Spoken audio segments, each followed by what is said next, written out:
demonstrated his personal commitment to the national rule of law, democracy, and security. Guyana and the United States share a long bond of friendship and partnership. Indeed, the best of partnership are those built on shared values, mutual trust, and a commitment to the rule of law and international order. Where's this? This is what Oh. underpins our bilateral America. relationship and friendship.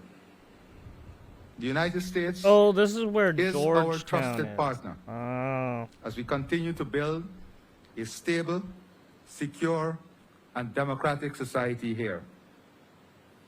Right This next to visit Venezuela. has allowed us to consolidate our bilateral agenda, defining policies and outlining clear intentions in areas of security, trade, energy, investments, infrastructure, Brazil. democracy, regional peace and stability, human capital deployment and development. I am very pleased at the reassurance of the U.S. in ensuring the safeguard of our territorial integrity and sovereignty. Our partnership and joint commitment to the safeguard of this region from every disruptive force is key to the maintenance of democracy and adherence to the rule of law. The threats from Venezuela were specifically discussed. Their blatant violation of the ICJ order and Argyle Declaration were noted. Our joint commitment in enhanced partnership in combating transnational crime, inclusive of narco-trafficking, human trafficking, money laundering, and all forms of smuggling, is reflected in the enhanced MOU signed today. We have reassured our partner that we will continue to ensure all international and local labor laws are adhered to in the hiring of regional and international labor. Further, with our expanding healthcare system and critical shortage of human capital, we'll explore areas of collaboration in filling existing gaps. We're able to identify key infrastructure that are also critical to regional development as possible areas for investment and development. We have committed to working closely together on the deployment of our energy potential, ensuring greater integration, value creation, and regional energy security, food security, and enhanced trade through joint initiatives to remove hurdles and expand existing areas of interest is key for both countries. I'm confident that the outcome of this visit has further aligned our policy agendas, shared commitment, and partnership that will see enormous benefits for our two countries and the region. Let me once again thank Secretary Rubio for his personal commitment and that of the U.S. government to Guyana and this region in general. I thank you. Thank you. Thank you, Mr. President. And we've been working together and interacting for some time during my time in the Senate. But I told him I wanted to wait until I was Secretary of State to visit, and so here I am. And I didn't know that was going to happen, but I'm grateful for this visit and for the warm welcome we've received. And it's an exciting time to be here. I think, and to the people of Guyana, thank you for welcoming us. I hope you fully appreciate and understand this is one of the most exciting places in the world to be right now, because you have the opportunity at this moment to transform this country for generations. And we want to be your partner. We want to be your partner in making that possible. We think it's of mutual benefit to see that happen. I get to visit in this job, already have, a number of countries in the 9 weeks. I've only been on the job for 9 weeks, so let the record reflect, after 9 weeks was one of my first visits here that I've taken abroad. But we get to visit a lot of countries, and when you visit, you have some countries, unfortunately, are facing tremendous challenges, and they're just looking to stabilize. Other countries are looking to improve and make progress. This country has an opportunity to transform. And that's rare in the history of nations, to have an opportunity for transformative change. And what I mean by transformative change is not simply oil and gas fields. And that's very important. Natural resources are critical, but that is just the basic ingredient that allows prosperity to happen. One of the topics that's talked about all over the world today is data centers and the digitization of the economies, artificial intelligence. Do you know what you need in order to do that? You need to have really good scientists and engineers and technicians that know how to run it. But the most important thing you need to be a dominant presence in the world in data centers and artificial intelligence is reliable and affordable energy. That's just one example, among many others. Well, I mean, yes. You have an opportunity to expand if in you a wanna- responsible way. If you want to run all those fucking data centers and all your tech and shit, you're gonna need a lot of fucking energy for that. Especially if you're gonna run computations 24/7, doing some research. Agriculture production, not just for the needs of your population, but for the region. And to do it in a way if you don't have the that energy, safeguards the well, beauty you're and the fucked. natural environment. Shit out of luck. That's pristine. You have an opportunity to expand in issues of ecotourism. I'm not a big fan of ecotourism. I'm not against ecotourism. I'm not an ecotourist. I like staying at hotels. I'll do it. Maybe I'll go somewhere. But there are people that love this stuff. They love it. And you have an opportunity to do that in an incredibly responsible way. I'm just touching on a few things, but that are opportunities before you. And that shared prosperity for your country that will come as a result of that is transformative. The lives of your children, the lives of your grandchildren, your lives are going to look very different in 5 to 10 years under this leadership and under this vision as it continues. And we just want to be a partner. Why do we want to be a partner? Just to be frank, why does the United States care about? Number one, we care about it because we think it creates a level of stability in the region which we share. Not just stability here, stability for your neighbors, because we believe prosperity can become contagious. Just like instability can become contagious, stability and prosperity can become contagious. It won't just help you, it will help all of your neighboring partners in the Caribbean basin and the region writ large. And we think that ultimately makes life in America safer and more prosperous as well. Right, if a neighboring country has, the education necessary to progress, say, scientific development and all that stuff for these nations, do you not want some of that, some of that information? As well. Would you not want to pay some money for that information? Partner with you. Would you not want to train some of your people to do that stuff? The basic element of progress and transformation and prosperity is always security. So number one, we want to make sure that some of the tragic regional problems that exist with crime, transnational crime, we have a huge problem in the world right now with organized gangs and narco traffickers that destabilize societies. We want to make sure that never reaches here. And that's why today, as MOU and the work we'll do together is designed not to stop it, but to prevent it from ever taking root, from ever finding its way here. Right. I mean, these are you can't make these crime is attracted nations by start up targets fast. Prosperity. And the other are regional threats. The regional threats based on illegitimate territorial claims by a narco-trafficking regime. Right, implementing. And I want to be frank, and I've said this during my time as a senator, and I have full confidence in saying it now as the Secretary of State. There will be consequences for adventurism. There will be consequences for aggressive actions. And that's why our partnership in that regard will be important. That is not what we want to be a feature of our relationship. But it is a necessity of our relationship because you have a very difficult challenge on your hands with a dictator that's making illegitimate territorial claims. And so you have our full commitment and support. Today we're demonstrating apparently both in tangible ways, and we're going to look for ways to make it long-term and sustainable ways, to make abundantly clear that we are invested, both as a nation and from our people, in being your partner in transformation and in prosperity. And we will not allow illegitimate territorial claims to be an impediment to your dreams and to your right to develop this country into a symbol that I hope will inspire others to follow the example you've set, Mr. President. So thank you. Thank you for the chance to be with you. Okay. Thank you very much, Excellency and Secretary Rubio. Members of the media, in the interest of time, we will accommodate 4 questions. We will feed 2 questions from the local media and 2 from our visiting media. I recognize Starbrook News from the local media as well as Mr. Campbell there seems to be some military officials in the room too. Visiting media. Okay, of the you president's. represent. Good, great. And all right, we'll start with Marcel from Stabrook News. Oh, it looks like there's judges in there afternoon. too. Good afternoon. Marcel Thomas from the Stabrook News. You just spoke of consequences for aggressive actions and that the U.S. is Guyana's partner. Given Venezuela's unprovoked aggression towards Guyana, I want to know if your country Venezuela. would stand by Guyana militarily I guess if there's Venezuela some shit were going to down attack that this we don't country, know.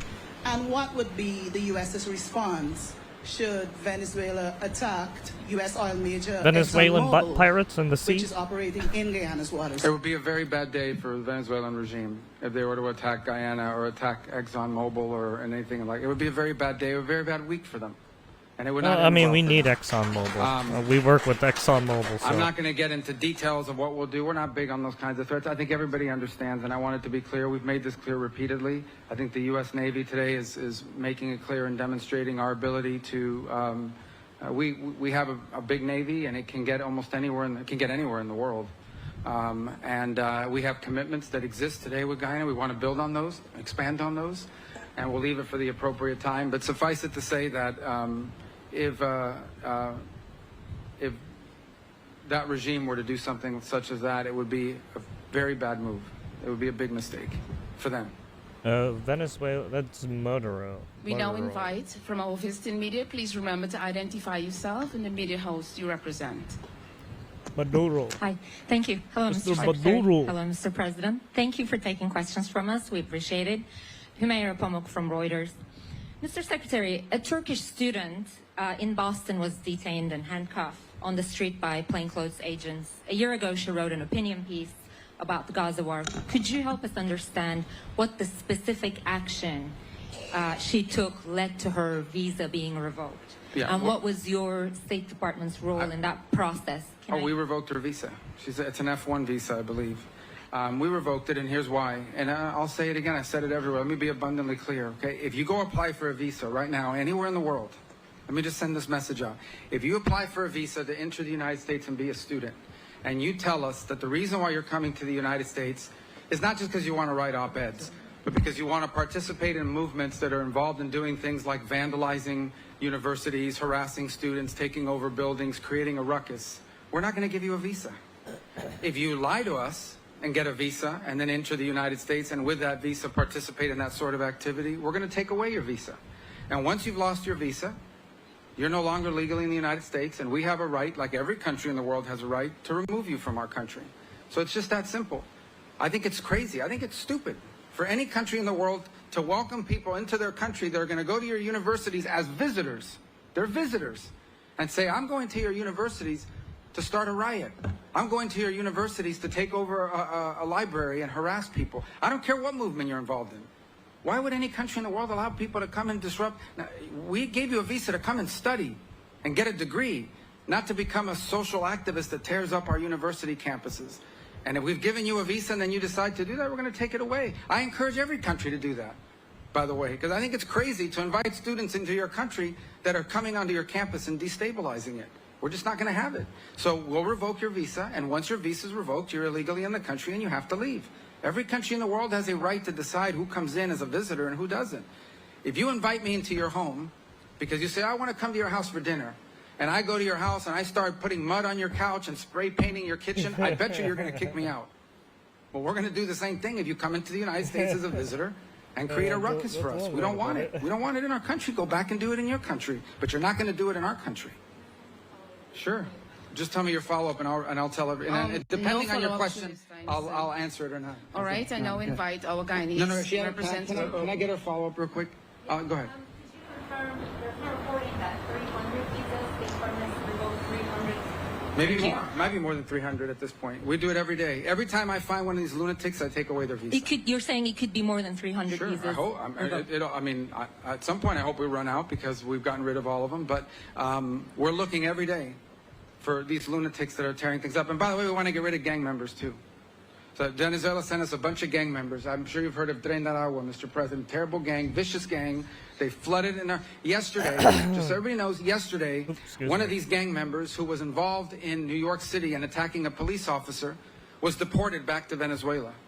because they're now taking flights again, you know, because of some strong measures we've taken.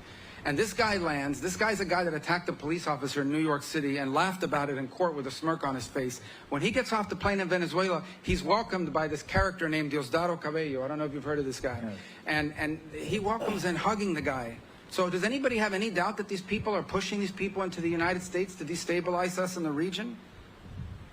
So, yeah, we're looking for people like this, and we want to get them out of the United States. Absolutely. Thank you. We'll now feed a question from Guyana. Thank you. Kurt Campbell, Newsroom.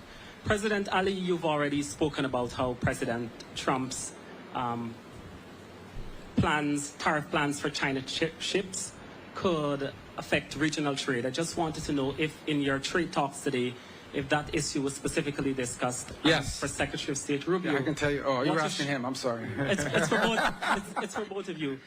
What assurances can you give Guyana and this hemisphere in terms of stemming indirect consequences? Yes, well, look, the goal the president has in doing so is we need to have an ability to build ships in this world that don't just come from China.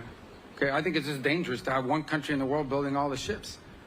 I assure you that, and we don't want a war, but I mean, they're not going to build ships for us if we get in trouble, right? So we need to have alternatives to Chinese shipping. We're trying to create a market and a demand for alternatives to Chinese shipping construction.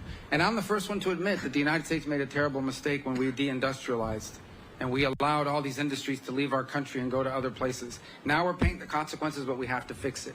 So I do believe, I can't speak, the trade portfolio does not belong to the Department of State, but I do believe that we will take this back because we've heard this not just here, Mr. President, we've heard it throughout our visits here in the Caribbean, and we're going to take it back and explain to those who are in charge of trade policy that there are some implications to applying it to certain nations who are partners and who are seeking to develop their economies in ways that I think serve the national interest of the United States, not to mention the national interest of our partner nations, and see what can happen. So I can't make a commitment to those exemptions because that's not something we handle the Department of State. What I can commit to is that I will most certainly raise this issue as a recurring issue in multiple places, that it would have a real, detrimental effect on economic development. Maybe in 10 years it won't be an issue because there's been some diversification, maybe in 5. But right now it would be problematic. That message I'll take back to Washington and to my colleagues that are handling the trade portfolio, and we'll see how the president decides to proceed. But rest assured, we will take that message back. Yeah, just to echo the sentiments that, yes, we did discuss it, and the region would have raised it also.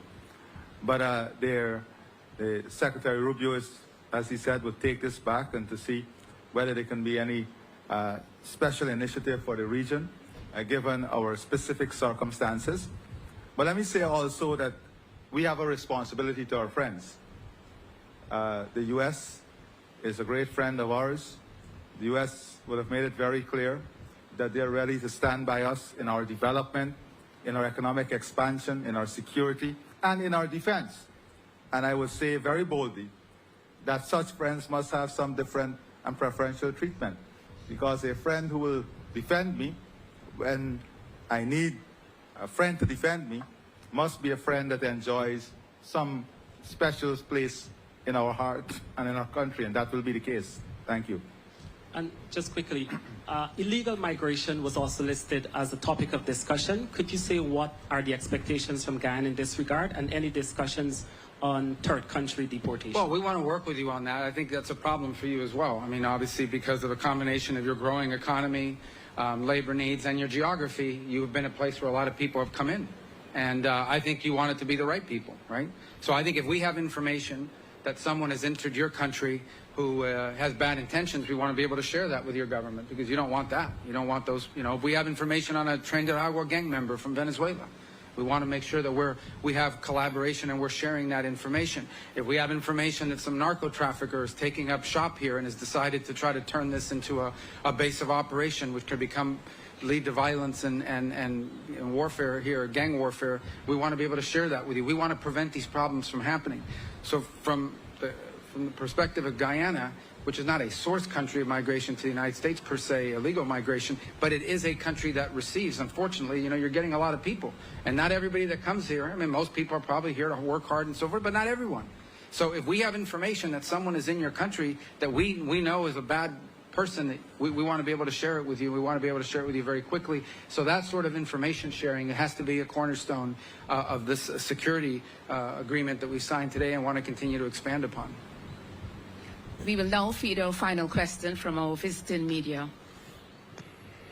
Thank you Hello. so much. Hi. Vera Bergengruen with Wall Street Journal.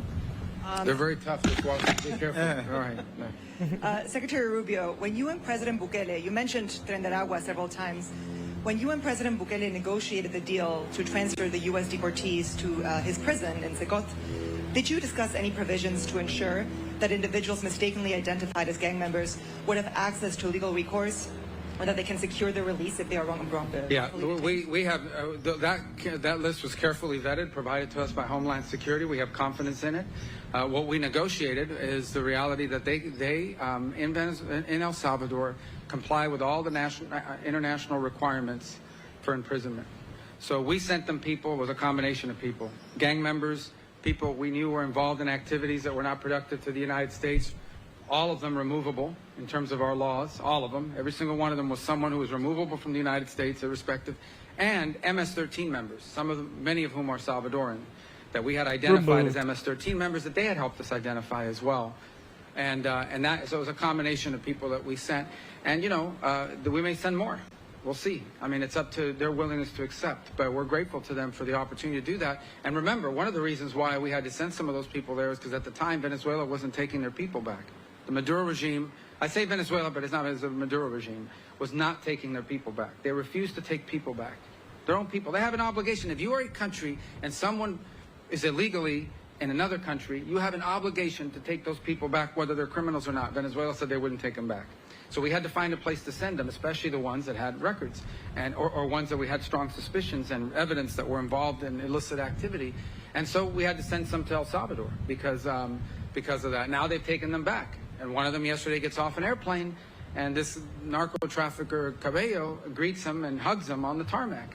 Now, what I heard, ultimately, by the way, is that some of these gang members we sent back were so bad to Venezuela, they were so bad that after hugging them, maybe not this guy, but I don't know, they had to put 4 or 5 of them back in jail because that's how dangerous these people are, even though they hugged them on the tarmac and put on this show. These are some really bad people. Tren de Aragua is one of the most dangerous gangs the world has ever seen.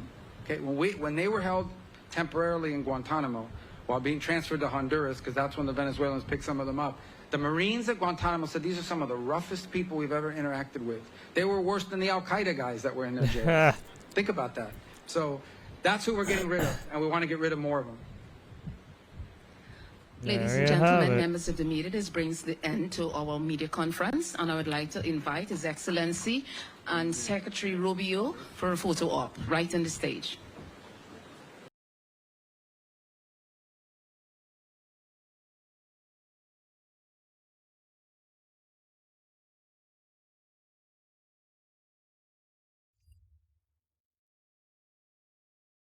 Okay, what's up with the Fireship? 20-year-old dev destroys leak code, gets kicked out of school. Uh-oh.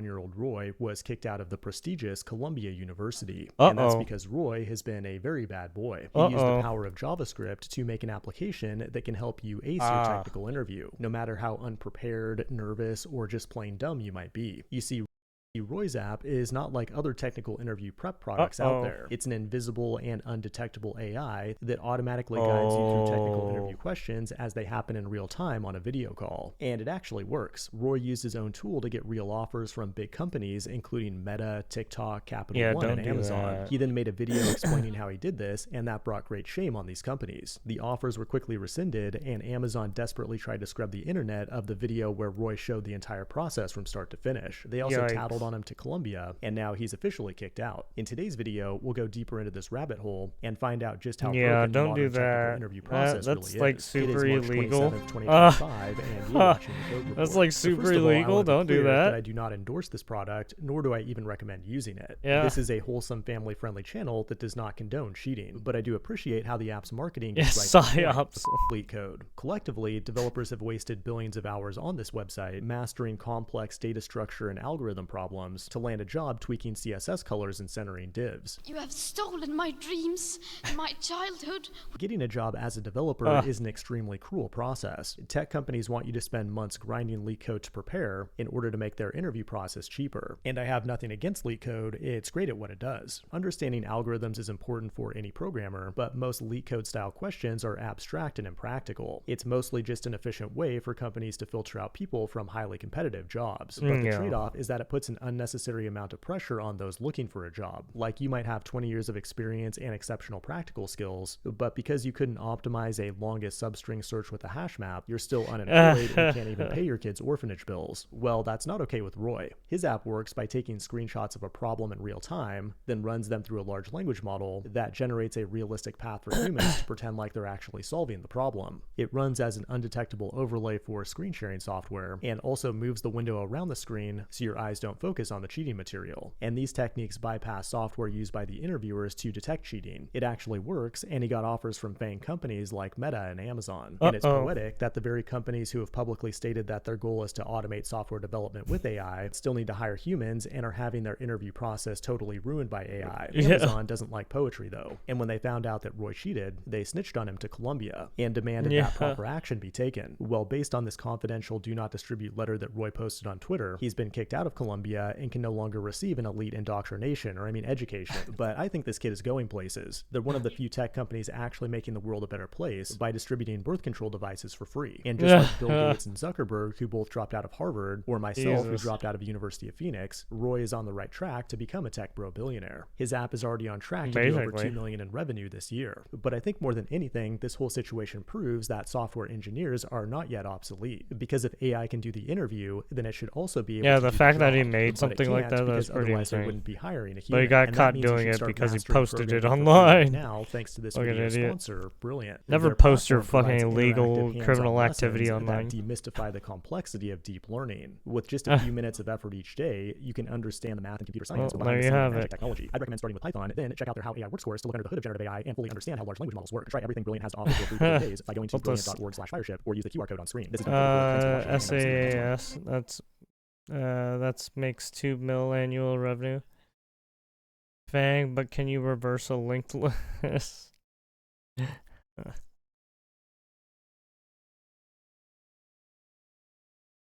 rid of all the tedious, useless, crappy parts of your job. Wait, don't get rid of that crappy part. As a reaction against a real engineer exposing their crap. Free Roy, he's a hero. I mean, to be fair, I think some of the right, these guys probably used AI. I hate to say it, but the big companies, whenever AI was released, I bet they were already working on models and shit. Right, especially NVIDIA. It's just they kept it hidden and only told select people.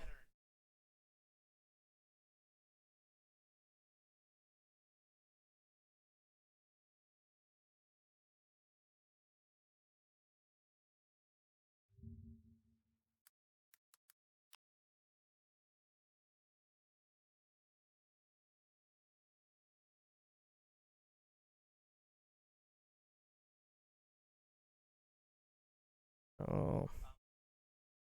Okay. And then let's look at this last thing and then we'll play some video games. From Brett Cooper.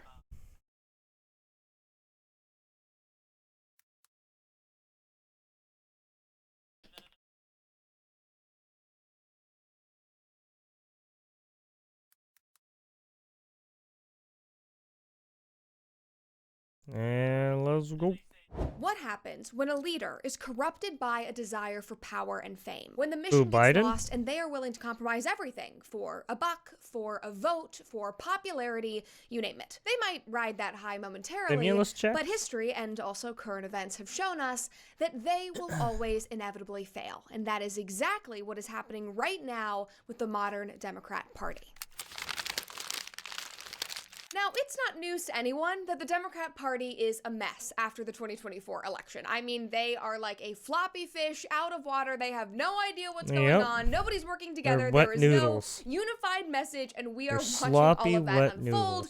I think for them, it is pretty heartbreaking and disastrous, but for me, you know, I've been able to laugh at it. I think we've all been able to laugh at it over the last couple of months. I mean, they have completely lost touch with their voter base. They have lost the trust of their voter base. The party is now run by these geriatric elites who are trying to hold on to power. And then the party itself, like the grassroots messaging, is driven by left-wing young people who are radical and who hate most of the people who are actually in power. So it is just a complete mess. And the smart thing to do, what I would advise is, well, I mean, they keep crying oligarchs when they themselves have oligarchs. To do some self-analysis, look at their failed policies. What are you guys doing? Redirect. But of course, that strategy would just make too much sense. That would be too genuine. And of course, the Democrats cannot do that. Instead, they have put David Hogg in charge of the DNC, and Gavin Newsom started a podcast. Apparently, those are their two big strategies to take back power. Didn't David Hogg get caught up Gavin in some Newsom's shit podcast, too? we've all been talking about it. It is actually indicative of a far broader trend that I want to talk about today, that we've seen really with the Democrats for the last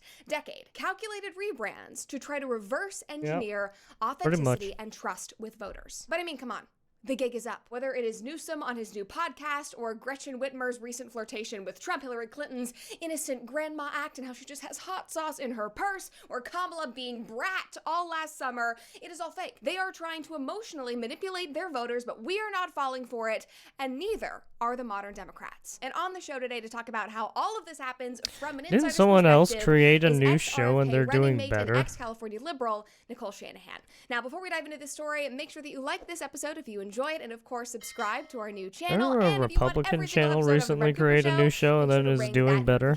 Also, if you want to enjoy ad-free episodes delivered right to your device, and if you want an exclusive newsletter and a weekly advice video from me called Dear Brett, which is inspired by all of your questions, make sure to check out Cooper Confidential. The link is right here and also in the description below. Now, a couple of weeks ago, I had my good friend Allie Beth Stuckey on the show, and I think this is the perfect time to bring her back up because Allie Beth literally wrote the book on toxic empathy. Toxic empathy meaning the way that people demand compassion and demand toxic empathy positivity and inclusion or toxic over truth, empathy, often at the expense of the hardest truths that we all need to hear, the reality checks that our society needs to face. And that toxic empathy is the Democrat playbook. They pull on your heartstrings with their messaging. They even tell you that you are a racist, that you're a bigot, that you are out here killing people if you don't support them, if you don't vote for them, and they parade around all of these manufactured politicians in front of you to communicate all of these insane messages. It is all driven by emotion. And another emotional tactic that they commonly use are these extremely calculated rebrands to make these political figures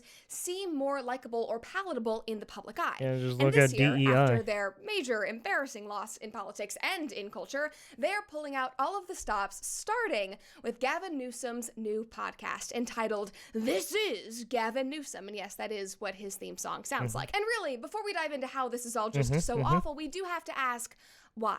Like, after everything we have seen over the last 5 years, after everything that we saw in the LA fires just a couple of months ago. Yeah, Michelle Obama tried to make a podcast too and failed miserably. Why listen to him when you have hundreds of hours of Peterson Academy content that you could be learning from instead? And if you don't know, Peterson Academy is Jordan Peterson's online university that is open for enrollment right now. And so if you are somebody who loves lifelong learning like me, if you are a homeschool family looking to enrich your curriculum, if you just want to learn from the brightest professors in the world, or if you have ever benefited from Dr. Peterson's lectures or his podcast, then this platform is for you. Every month, Peterson Academy releases 4 new in-depth 8-hour university-level courses taught by world-renowned experts, and they're produced to keep you fully engaged. This is not your average being a college teacher course. with This is other something teachers. Totally different. They cover an amazing range of topics from So these are the philosophy to current statistics, psychologists history, psychology, of science, today's, business, complete with optional testing to further your understanding. So if you're somebody who psychology, always enjoyed doing business, tests like me, then they have that for you. Plus, guys, economics, they're probably. continuously I don't rolling know. out new They probably educational have features a as wide they continue range to grow. of There's also a teaching built-in social capabilities. community where you can connect and learn alongside like-minded people from around the world. So if you are ready to take this next step, if you're ready to challenge your intellect and expand your horizons and take control of your education, education, it is time to go to petersonacademy.com/Brett. It is $599 per year, or only $59 a month to access all of their 8-hour courses, with 4 new courses being added a month, plus the community with a 7-day money-back guarantee. And guys, for the best part of the month, for that price, for $59 a month, you do not have to take out some $60,000 student loan to further your education. Again, that is petersonacademy.com/Brett to join Peterson Academy today. And guys, right now, pay attention because I think you guys will fit into this deal. Right now, they are offering a 20% discount to anyone under the age of 25, any students, any teachers, and all military active and veterans. So if you've been on the fence about taking this leap for your education, now is the perfect opportunity. Again, that's petersonacademy.com/Brett to join today. Now, unless you've been living under a rock, unless you've been spending so much time watching Peterson Academy courses that you have not had time to be on X, I am sure that you have seen clips from Gavin Newsom's new podcast. And of course, Gavin Newsom is the governor of California and a potential 2028 Democrat hopeful. And he launched a podcast at the beginning of this year. Actually, not even the beginning of this year. It was at the beginning of this month, beginning of March. And I totally expected this podcast to just be a liberal mess of an echo chamber, but it was actually something a lot more calculated, something that we all sniffed out immediately after his first episode. This is his way, and his strategist's way, because this is not just something that he pulled out of his ass, it is his strategist's way to fix his image, especially after his disastrous handling of the LA fires, among a million other things that he has screwed up in California since 2019. And the way that Gavin Newsom is doing this, the way that he's fixing his image, is by talking to people on the right and trying to appear more centrist. Now, his first couple of guests were Charlie Kirk, Michael Savage, and Steve Bannon. And the entire time that he had these men on his podcast, he was compromising his alleged values. He was walking back his opinions and taking the heat for his mistakes. He was trying to look like this casual, chill, charismatic guy that's, oh, so, yeah, I know I screwed up. He was doing the shoulder, a bro, trying to engage in the bro political podcast space. I mean, Charlie Kirk, for example, who, by the way, did not let him go very long without a fact check. He was quick to bring up Newsom's track record with COVID and school closures, and Newsom just took it. And then he continued on, and didn't just continue on the conversation. Oh yeah, he fucking did not want to answer the question. Yeah, he deflected. Last night, trying to put my son to bed, he's like, "No, Dad, what time? What time's Charlie gonna be here? What time?" And I'm like, "Dude, you're in school tomorrow." He's 13. He's like, "No. This morning, wakes up at 6 something." He's like, "I'm coming." Also, by the way, what we're talking about here is that Charlie Kirk's 13-year-old son is a massive Charlie Kirk fan. That's why I wanted to have him on the podcast first. My His own son is turning against him. Anyway, that just wanted you to know that. It's extra funny. There's hope for the kids after all. He literally would not leave the house. Child turncoated. No, he didn't. He's not. Child turncoated. But the point is, you canceled school for like 2 years. Once one day. The point is the point, which is you are making a damn dent. Thank you. I'm kidding. When you go to these college campuses, I love watching your TikTok, which is next level. And clearly, that's expressed by my 13-year-old son. I want to meet this guy. Yeah. I mean, they just kept going. It's like you are making a dent. You are making. I love your TikToks, man. This is. I mean, what genuinely. What is going on? I mean, he just kept complimenting Charlie. In fact, somebody watched that podcast episode and was studying the whole thing, and they reported that he praised or agreed with Kirk nearly 125 times, including saying that he, quote-unquote, appreciates Kirk or his ideas a whopping 52 times. I mean, this is a far cry from the man that we have all come to know, who fucking called licking us his feet every fucking single second. He did not stop there. Next, in this same podcast episode with Charlie, he seemingly pretends that he is a moderate kissing on up the real issue hard, of eh? trans women in women's sports. Take a listen. Would you do something like that? Would you say no men in female sports? Well, I think it's an issue of fairness. I completely agree with you on that. So that's easy to call out, the unfairness of that. We can call out the unfairness of this issue. And guys, just that simple comment, we're going to talk about it later, it turned people upside down. But I just want to focus on the fact that this is completely hypocritical based on everything that we have seen from Gavin Newsom. I mean, California has some of the most pro-trans laws in the entire country, and Newsom, as governor, has upheld them and strengthened them since coming into office in 2019. So, like, what is this? Is he actually more moderate than he's ever told us and we assume, or is he strategically using this podcast and using conservatives to make himself more palatable to centrist Americans? Now, Nicole Shanahan thinks that it's the latter. She believes that he is spending more time on his rebrand than on his actual state, and I couldn't agree more. Take a listen. It's just total policy failures. You have Governor Newsom, who is spending more time on his rebrand than he is on our failing school system, right? Our failing healthcare, the fact that people don't feel super safe in these sanctuary cities anymore, in spite of him telling us we should feel safe, but no, we actually don't feel safe. We are a compassionate state, one of the most compassionate places to live in the world. But it's turning to the point where it's not compassion, it's just blatant mismanagement and a slap in the face of hardworking California taxpayers. Now, obviously, the next question we have to ask is this actually working? And the hilarious thing is, guys, this shtick is not working on anyone. People on the right obviously sniffed this out. They know that it is a political game. Charlie Kirk, actually, after he went on the podcast, he immediately turned around, did a hit with Fox News, wrote an op-ed for Fox News, and said, yeah, this is a dangerous game. We can all see through it. In fact, he wrote, Newsom got a bit irritated when I suggested that he was slick, precisely because it's so accurate. His show is a charm offensive, calculated play, a rebrand for a man who knows the Democratic Party took a beating in 2024 and needs a new face. He hopes by looking moderate on the perfect cocktail of issues, he can get both liberals to back him in a primary and then moderates and Republicans to back him in a general election. It might work. One thing I learned in my podcast experience is that the governor isn't a joke. He has a shark's instincts and is hoping that voters will have a goldfish's memory. They're incredibly good at playing on people's low attention spans. Yes. So that is what they rely on. They rely on chaos. It's a strategy that has worked for a really long time. Just flood the field with chaos and narratives and euphemisms. And then people just will pick up on the sound bits that they're hoping people will pick up on. But of course, as you all have seen on social media, those clips, those sound bites, they are gotta pick up on the social cues. People on the left are watching Newsom and they believe that this is an utter betrayal. Now, the same report that I referenced earlier that was tracking the compliments of Charlie in that first episode, it is from California's Capital Weekly publication, and they actually ran a survey on the whole podcast, and they found that the initial response is probably not what the governor would want. The negative impact on Newsom's popularity with voters is clearly visible in this survey. Newsom's favorability in our last survey, done the first week of February of this year, so literally just a month prior, had his total favorability at 52% with 48% unfavorable, for a net favorability, favorable minus unfavorable, of +4. Notably, his very unfavorable was at 25%. In this survey, so now, post-podcast, his favorability has dropped to 47%, with his very favorable dropping to 18% from 25%, and his net favorable going to -6 for a 10-point drop in negative favorability. Among self-identified liberals, 37% of these said that the snippets of the Newsom podcast harmed their perception of the governor, and among these voters, the governor's very favorable number has dropped from 46 to 30%. Now, additionally, the podcast only made 13% of voters have an improved perception of the governor, with 26% saying that it harmed their perception and 58% saying it made no difference, because we all know that he is a bag of crap. To be honest, we know that he has slick hair and shiny teeth. We all see through it. 1 in 5 voters said that these snippets made them want to watch or listen to future Newsom podcasts. Guys, this was a 10-point swing in the wrong direction. Moderates and people on the right are not buying this, and more importantly, his own base is betrayed. And nothing has been funnier than the meltdowns, except maybe the meltdowns from the vegans whenever I do a Good Ranchers ad, which I'm about to do right now. And guys, it is time to spring into action and put American farms first, because nothing beats American quality, and that is why I love Good Ranchers. Good Ranchers puts family values first, just like you do. Their meat is born, raised, and harvested right here in the USA from local family farms, so you know exactly. Honestly, I kind of want to try this Good Rancher stuff, but I don't want to buy fucking... I don't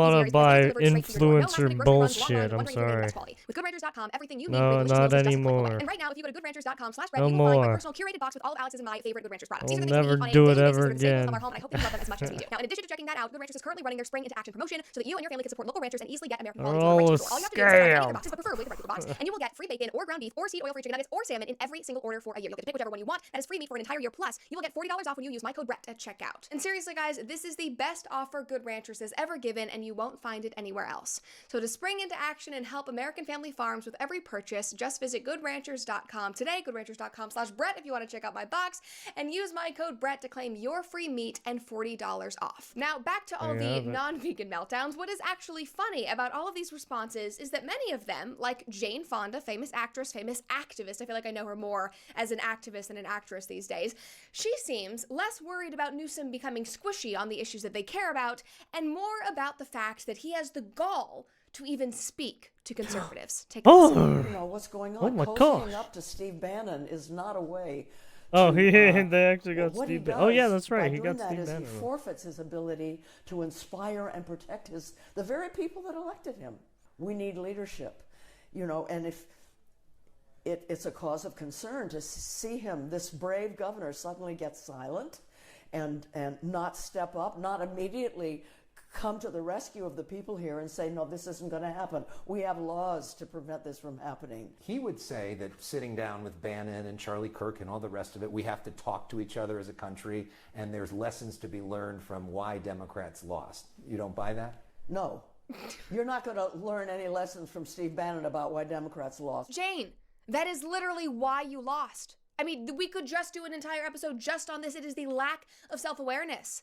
It is the refusal to listen to your own voters. It is the refusal to listen to the people who are winning, who took a different strategy than you, who focused on different policies, who actually took policies that you guys used to promote, but you went so crazy that you left them. I mean, it is a total cognitive dissonance. Instead this, wanted, in fact, is why more you lost. war. Maybe if you listen to Steve Bannon's show, maybe if you listen to anybody on the right, you would start to understand it. But of course, that's not the only reason the Democrats lost. They also lost because of a terrible case of bad inauthenticity and a lack of connection to their voter base, which, to her credit, Sunny Hostin on The View did point out. I actually did think that he was one of the leaders that would come out in terms of 2028. I remember watching his annual State of the Union address in California, and he criticized Republicans, and he promoted California as an antidote to the poisonous populism of the right. And I believe that, you know, if you are going to be a public servant, you better be unapologetically authentic, because voters can sniff out inauthenticity in a second.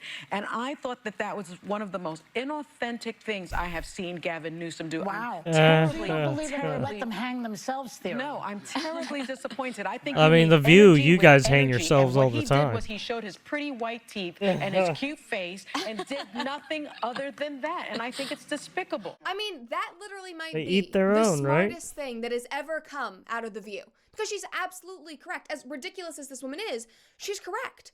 Voters can sniff this out. And to be honest, I think that his voter base would have respected him a hell of a lot more if he did have on Charlie Kirk and Steve Bannon and then pushed back and fought. Yeah, that was weird. He didn't push back on Yeah, anything. let's all be friends. Let me just smile. Let me like slick my hair back a little more. We'll have a great time. No! Obviously, your net favorability is going to drop 10 it's just, points. I think he just wanted to talk That about is a himself betrayal. It's and not then, just right, right-wingers just that talk want about somebody real, obviously. just The random left is shit, craving but it that didn't too, go and too Newsom's well. failed podcast, where it's failing as of now, is just the most recent example of this calculated pandering, because it's been going on for years. I mean, just last year, we watched Kamala's team desperately try to rebrand her to appeal to moderate Americans. They were like, oh, no, she never wanted to fund medical transitions for migrants. No, she was never the border czar. Let's like wipe that off the White House website. She never did that. She never wanted to she wanted to be defund the border police. czar. She never put people in jail on marijuana charges. That Yeah, never she happened. I know that she was a They're failed all vice president, but lies. actually she is incredibly moderate. Oh They my literally gosh. spent months doing Oh, that. no. But obviously, the internet lives forever, and thankfully now politicians' words live forever. They are constantly being recorded, and we knew immediately that all of that was BS. And most importantly, that strategy meant that Kamala Harris was not having integrity with herself. And that only hurt her with her own base, because she compromised on all the things that they knew she once supported. And instead of leaning into that, no matter how ridiculous all of those things are and her terrible track record, which to be honest really would have just helped her with that voter base, she instead backtracked and then just decided to brand herself as brat for the entire summer, thinking that that would win with Gen Z. I'm sorry.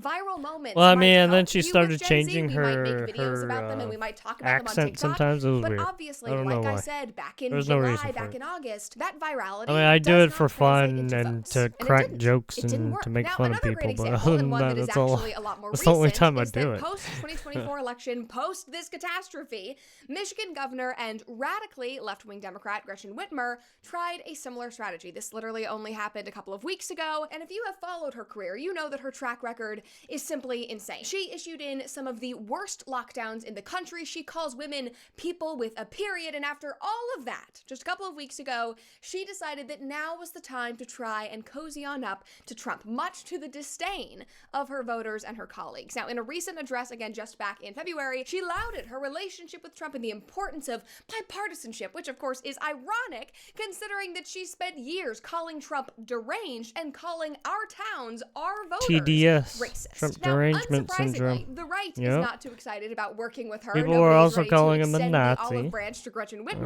Right. and her peers are similarly disgusted. The fascist, Michigan Attorney General did bigot, not mince words when she slammed Whitmer for not calling Trump out because he the is, Republican quote, voter wannabe base petty is dictator who thinks he fashions himself to be a xenophobe. king. That was her response to Whitmer's recent address. I mean, guys, there's so many other examples. I could go on and on, like Pete Buttigieg and his documentary from a couple Oh of years God, ago. no, kind of please painted him no. as some really Jesus. sweet, innocent, moderate centrist, which just pissed Huh, off all the socialists gay? because they know that that is not true. One article about the I mean, documentary he's literally reads, gay. the almost comical absence of a program or ideology in a documentary about a man running for president has far more to do with Buttigieg himself than it does with the quality of the filmmaking, and albeit accidentally, Mayor Pete, that's a documentary, does tell us something very real about the way that centrist liberalism increasingly seeks to cloak its pro-corporate vision with the politics of personality. That really is what this entire episode is about, the politics of personality. Now, another example is that in 2016, they tried to Take your repaint Hillary politics Clinton as and this shove it docile, sweet grandma. right She up was your in her butthole. grandma era while simultaneously having her use pop culture to pander to young black Americans, and again,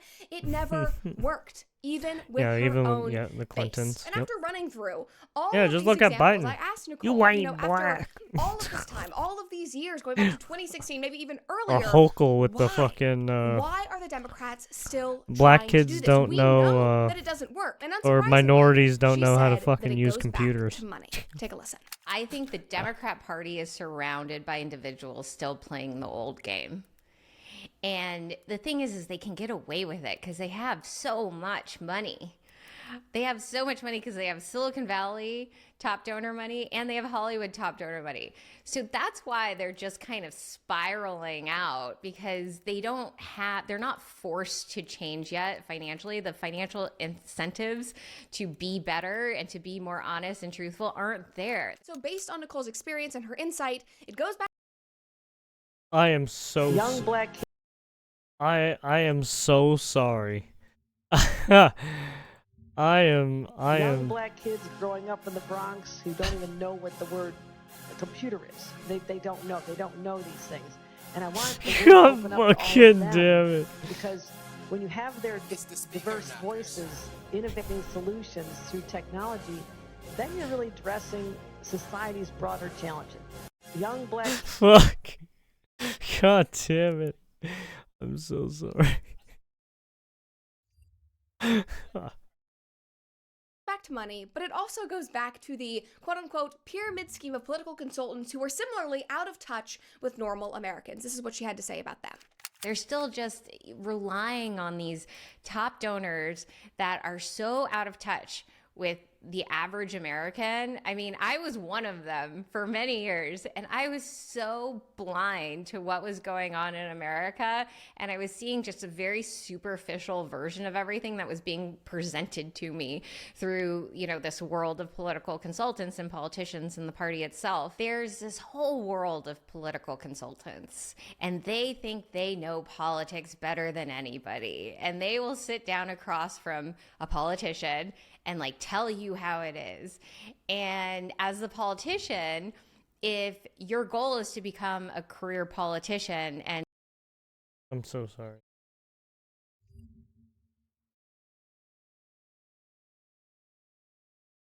computer is. They don't know. They don't know these things. And I want the world open up to all of them, because when you have their diverse voices innovating solutions through technology, then you're really addressing society's broader challenges. Even the dog got Young black kids growing up in the Bronx who don't even know what the word computer is. They don't know. They don't know these things. They don't and know I want these the world things. open up to all of them, because when you have their diverse voices innovating solutions through technology, then you're really addressing society's broader challenges. This fucking guy.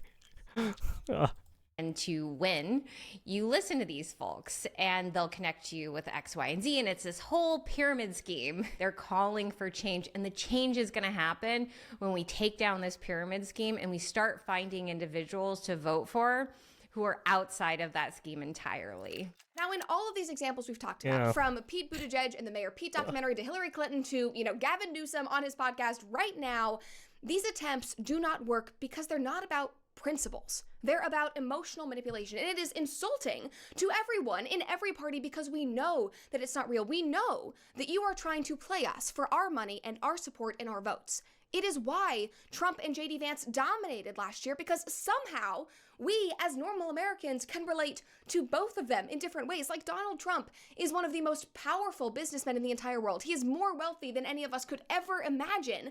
And yet Americans can genuinely see themselves in him. He doesn't talk down to us. He doesn't play with us. Like, love him or hate him, he's always going to be completely unapologetically himself, and we love that. And on the polar opposite end of the spectrum, JD Vance built himself up from nothing. He is the embodiment of the American dream. We are inspired by him as Americans. We respect his honesty. We feel respected. There is a massive difference between these two men and between the modern Democrats, and that is why they won. So the point of this entire episode about emotional manipulation, about the politics of personality, is that authenticity will always win. I feel like I could sum up every episode I've done of The Brett Cooper Show over the last couple of months to that point. Authenticity will always win. I mean, think about the people who have made very public transformations in politics in the public eye with grace and authenticity, like Nicole. That is why I wanted to talk to her today, who, she left the Democrat Party. She ran for office as an independent and ended up voting for Trump, all in the span of like 18 JD months. Vance, He was one that didn't agree with People were Trump a throwing lot. death threats at her. The entire board of her foundation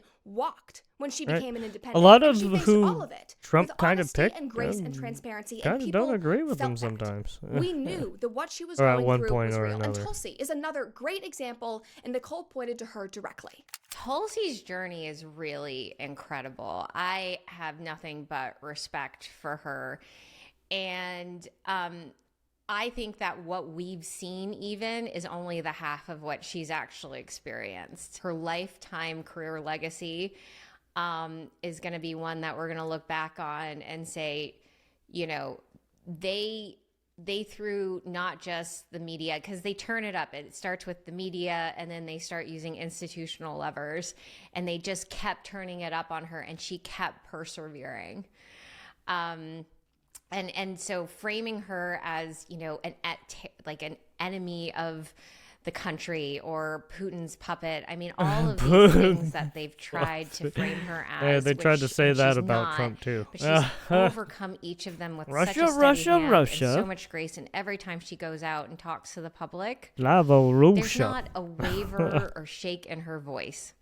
It's really, it has been something for me to look at and admire from afar. She really did it step by step and very intentionally, and that really worked in her benefit. Now, in my mind, and I think in the mind of the American populace, Tulsi and Nicole are both different because their transformations were real. I mean, it really is as simple as that. They were not out of political necessity or for financial gain. Like, Tulsi did not want to be put on the no-fly list because it was going to make her money. No, she got put on the no-fly list because she didn't compromise her values. Voters saw that. We saw the genuine nature, the authenticity in everything they were doing. They took us on their journeys, and we care about them because of that. We trust them because of that. I mean, literally, it is as simple as the fact that they were a lot of the people Democrats didn't want have Kash not been. Patel Now, of as course, it would not be FBI honest agent, of me to just even slam though the he Democrat Party pretty as a much whole, fits even the though I do role think kind they of obviously perfectly. have some big problems, but given the I do have nature to of give what he's some done in credit to AOC. And the listen, I know past. you're going to be freaking out, but just bear with me, hear me out. You guys might have seen this circulating on social media this week. It was going super viral, but there was a recent poll about AOC this month that found that she is the leader in the Democrat Party that best represents the party and its values, that best represents the values of American Democrat voters. Here's the headline from The Hill. Ocasio-Cortez leads poll of Democrats on which leader best reflects party's core values.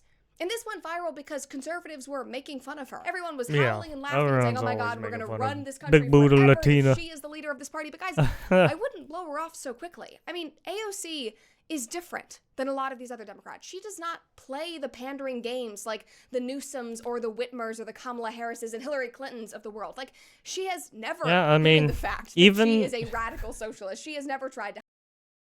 She will go against everything that is good for America on purpose, just to spite Trump, purposefully.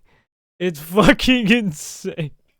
She's literally there just to be a fucking bitch. Hide that she has never walked it back. She has never wavered in the slightest. Yeah. It is why I can't stand her, but also why I kind of have She's to respect always her a little hated bit. the And of course, she policies has that would all the help strategists and all the America, consultants, because every even if politician it does, means but they destroying seem to get America. her, and they get her It's like, people and the Jesus people who love Christ, her. lady, And you're she's fucked in young. the She head. doesn't trade stocks and try to get rich off of corporation like her peers. She even rips into them constantly for doing so. This was a headline from just last month. AOC rips into her colleagues for insider trading. It says Republicans are far more honest about it. Like, she's willing to come over to the other side and work with Matt Gaetz to stop insider trading while still saying, I disagree with you on everything, I hate you, but I am principled and I do want to get this through. Like, yeah, that is worth respecting. And so, yes, we might find her ideas to be insane and terrible and yeah. awful for the country, but she is honest with I mean, she Americans fucked about up New herself. York She a is little bit too, because she wouldn't allow Amazon, which would have helped Amazon, or helped New York a little bit with money. But no, she didn't do that. honest with her voters. And that is why so many people love her. And that is why, as ridiculous as she is, she can't be laughed off. She cannot be written off, because I think that she and people like her are probably our greatest threat. And so, Democrats, the point is that your rebrands are a bust. They are failing because you are trying to manufacture authenticity and pander to voters who see right through you. It's not just conservatives who are mocking you and saying this is not working. It is your own people who are calling you out more than us. Correct. This is why you lost power. This is why you are actively, consistently losing your own party. Conservatives laugh at you, your base is betrayed by you, and it helps Correct. none of the people that you were actually elected to represent, which at the end of the day is the most important part of your job. The most important part of your job is not starting I mean, a politician's job, a House representative, a Senate's job, right, is to represent the American people the best of their ability, and they're not representing the people. They're representing their own self-interests. podcasts. It's not getting media hits. It's not getting more money from lobbyists. It's representing the people who put you in office. And you seem to forget that. So all in all, if they want any chance at power in the next couple of years, in the next 4 years, they must Also, it's also the case that it's people just keep voting for them for some reason, or at least don't vote for some reason when they should, especially if they want to get this fucking person out. Right, so it's kind of it's a double-edged sword in a sense. It's on both sides. People are kind of being retarded sometimes. make a change. And if Nicole had especially in to California, people don't vote. Right, Gavin Newsom had like what, 3 different recalls, and he never got recalled. It was like, hey, that's on the people, right? one piece of advice, she said it would be this. I mean, my advice is, go back to first principles. What is it to be a leader? And when people get fixated on a campaign to define who it's they to are, effectively both do trolley personally and problems professionally, with that's so utilitarian shallow. And you will be a ideology, fractured human right? being as long as you live your life that whatever's way. the good Yes, for you can your pivot sovereign attention nation, from right, one to thing keep to your another, independent but, nation running. Put policy before You're gonna politics. destroy your nation Put slowly people like before that. Like, what the politics. fuck are you doing? If you're not someone that can do that, you are not a leader. Yeah. You are a puppet. So be a leader. People really want leadership right now. And to be honest, guys, those of us who are not Democrats, who are not politicians, I still think this is incredibly important for all of us to hear. Because being a leader is not about power or fame or money. It is about people and about integrity, especially in politics. And when you go against that, when you compromise that, people will know. Are you able to communicate to your people positively, effectively, making sure that all their needs are met? Right? They're all happy, in a sense, right? You got to keep that happy gauge up as much as possible. If you don't keep that happy gauge up as much as possible, you're gonna have a bad time. Your employees will walk away. Voters will abandon you. The media will laugh at you constantly. That is what we've been seeing. Right? You will be piss off pushed out. enough You will be people, replaced by they're not somebody gonna better, vote for which is you. They're gonna literally what fucking we are hate you. seeing They're every gonna spew single shit at you day constantly. in every industry. So buckle up, guys, because unless the strategists and the elite donors catch on, I think we are in for Right. a lot more. There's a of lot these of pandering goodwill attacks. And that keep comes your eyes around. on AOC, genuinely. Because But we might laugh at the yeah, you could absurdity of her destroy and her that ideas, goodwill but there's very an easily if authenticity and a commitment to principles don't that do the is right worth things. respecting and acknowledging. And so just know, if they catch on, winning won't always be easy for us. Yep.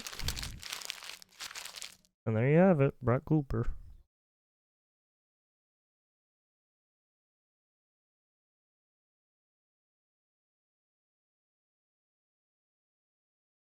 And